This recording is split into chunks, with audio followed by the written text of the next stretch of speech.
Alam niyo ba ang sekreto ng mga bituin? Ako, nabago ang tingin ko sa kalangitan nang malaman ko ito.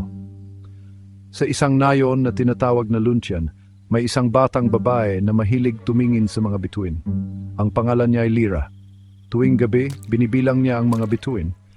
Naniniwala siyang may mensahe ang mga ito para sa mga taong nananalangin. Isang gabi, may napansin si Lyra. May isang bituin na nawala sa langit. Gusto niyang malaman kung saan ito nagpunta, kaya pumunta siya sa gubat kung saan parang nagkikita ang langit at lupa. Doon, nakita niya ang isang mahiwagang ibon. Kumikinang ang mga pakpak nito parang mga bituin. Nawawala po ang isang bituin, sabi ni Lyra sa ibon. Alam niyo po ba kung saan ito nagpunta? Sumagot ang ibon.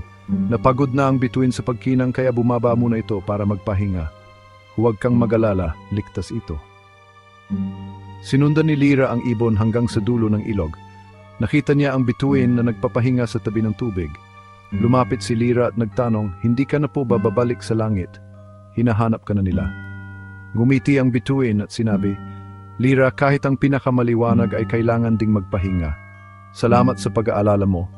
Babalik ako kapag handa na ako. Umuwi si Lyra ng gabing iyon na may bagong natutunan. Kahit ang liwanag, kailangan din ng pahinga. Simula noon tuwing titingin siya sa langit, naalala niya ang aral ng nawawalang bituin.